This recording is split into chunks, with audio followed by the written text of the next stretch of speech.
Hello and welcome to part 3 of Bob's Banged Up Diary Room. This week's Insider's Inside Review will cover the three main topics: prison phone calls, prison visits and the dread of parole and waiting for your answer. But first I want to talk about young Nathan McAndrew and his attitude towards any kind of discipline and his anger for authoritative figures. And I also want to talk a little bit about Davey Addis and the stolen cigarettes. I actually felt really sorry for Nathan as he didn't come into the prison until halfway through the programme, which automatically put him at a disadvantage to any of the other lads. And looking back in hindsight, Nathan should have been one of the first lads to take part in the project because of his issues towards anger and authority. Having spoken to Nathan regarding his previous 20 convictions, it soon became apparent that he wasn't interested in taking part in the project, and only that for Rab he would have walked out on day one. I do hope that Nathan can sort his life out, because if he doesn't change his attitude towards, authoritative figures and, curbs his anger, he'll be in and out of prison all his life. I do wish him well, as I thought that he was a really nice young lad, and I also know that Rab and the other lads thought an awful lot of him. Now for the mystery of the missing cigarettes. Well, I personally think that Adam was let off lightly by Davey after the cigarettes went missing from his pad. It's worth noting that serving inmates become very, very territorial and protective of their pads or minimum living space. And when I was last in prison, I would not allow more than 2 people at any one time in my cell. So the thought of 6 wannabe rappers singing in my pad and smoking or eating any of my belongings, I would have hung Aaron out to dry. And the least I would have wanted back was that Aaron replaced the missing items. So again, I thought Aaron was very lucky. So we'll move on to one of the main topics for today, which is phoning home. And in all honesty, this is probably one of the most traumatic and upsetting parts of any man's day in prison. And as you've seen, young Benji and Danny Heafy were both very upset after talking to members of their family. Benji even stated that he had quit booze on 3 different occasions and that he'd also kicked a speed habit. But speaking to his brother from a prison environment was one of the hardest things that Benji's ever had to do. I went over to see Benji in his pad just shortly after his phone call, and he asked could he be left on his own because he needed a little bit of space. But in my eyes, prison life was now starting to hit home, especially for Benji.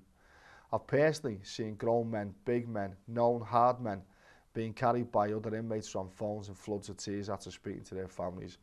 And as I have quoted on many occasions in many different areas, if you pick up any outside problems, they are manifested 1,000 times in a 12/8 cell.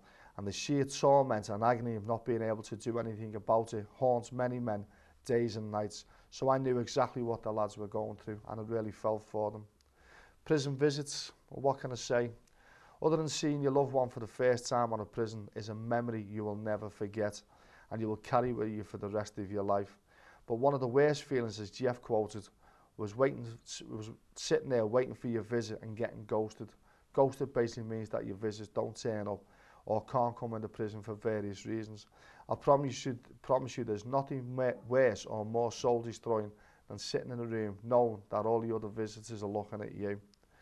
Also, having spent many years being visited by family and friends and having to say goodbye to them on many emotional and heartrending occasions, I really felt for Adam, as the importance of family really hit him hard, and at least his daughter was young enough for her not to understand where he was.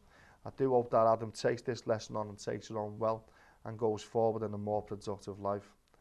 And finally, for parole, for those who don't know how parole works, it's as simple as this. When you're in prison, the prison sets out a set of courses. As long as you do those courses and adhere to the rules and be cooperative whilst in prison and appease the parole board, you stand a chance of getting parole.